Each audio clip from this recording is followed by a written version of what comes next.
சில விஷயங்கள தூரத்துல நின்று ரசிக்கிறதோட விட்டுறணுங்க. அத கிட்டக்க போய் அத அடையணும் அப்படின்னு நம்ம ஆசைப்பட்டோம் அப்படின்னா, இருக்கக்கூடிய ரசனைய நம்ம இழந்துருவோம். அதே மாரி தான் உறவுகளும். அளவுக்கு அதிகமா அன்பு வச்சாலோ, இல்ல அன்ப எதிர்பார்த்தாலோ, நிச்சயமா அதுல நமக்கு ஏமாற்றம் தான் மிஞ்சும். அதனால அளவோட பழகணும். பிடிக்கலையா விலகிரணுமே தவிர, வெறுப்ப மட்டும் காட்டிறக்கூடாது. ஏன்னா, நம்ம காட்டக்கூடிய வெறுப்புல மத்தவங்க பாதிக்கப்படுறாங்களோ இல்லையோ, அதுல பாதிக்கப்படக்கூடியது நம்மளா தான் இருப்போம். உங்கள தேடி வந்த உறவ எப்பயுமே தொலைச்சிறாதீங்க. உங்கள தொலைச்ச உறவ எப்பயுமே தேடாதீங்க. ஏன்னா, ஒருத்தர்கிட்ட நமக்கு உரிமைகள்லாம் அதிகமாகும்போது தான், அவங்கள பிரியறதுக்கான சந்தர்ப்பங்களும் அதிகமாகுது. அதனால, உங்கள யாரு எந்த இடத்துல நிறுத்தி வைக்கிறாங்களோ, அதே இடத்துல அவங்களையும் நீங்க நிறுத்தி வைக்கிறது தான் உங்களுக்கு நீங்க குடுக்கக்கூடிய மரியாத. புடிச்சிருந்துச்சுன்னா லைக் பண்ணுங்க. உங்களோட ஒப்பீனியன் எனக்கு கமெண்ட்ல சொல்லிருங்க.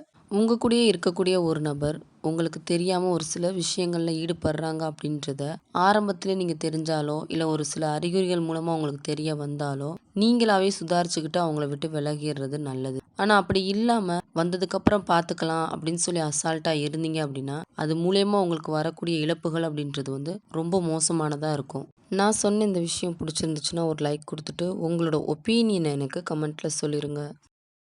ஆரம்பத்திலே கொஞ்சம் சுதாரிச்சிருக்கலாம்ல அப்படின்றது பட்டதுக்கு அப்புறம் தான் புரியுது. ஒரு அனுபவத்த நம்ம பெறுறதுக்குள்ள எவ்வளோ ஏமாற்றங்கள், எவ்வளோ வலிகள், எவ்வளோ துரோகங்கள். நம்ம யார முழுசா நம்பி நமக்கானவங்க அப்படின்னு சொல்லி எல்லா விஷயங்களையும் அவங்க கிட்ட ஷேர் பண்றோமோ, அவங்க தான் ஆளுக்கும் நேரத்துக்கும் தகுந்த மாரி தன்னை மாத்தி, நம்ம அவங்க கிட்ட ஷேர் பண்ண விஷயங்கள போய் மத்தவங்க கிட்ட சொல்லி சந்தோஷப்பட்டுட்டு, அது நமக்கு தெரிய வரும்போது, "நான் சொல்லலையே, அப்படியா? எனக்கு தெரியாதே" அப்படின்னு ட்ராமா வேற. இந்த மாரி அனுபவம் உங்களுக்கு இருக்குதா அப்படின்றத பத்தி கமெண்ட்ல சொல்லுங்க.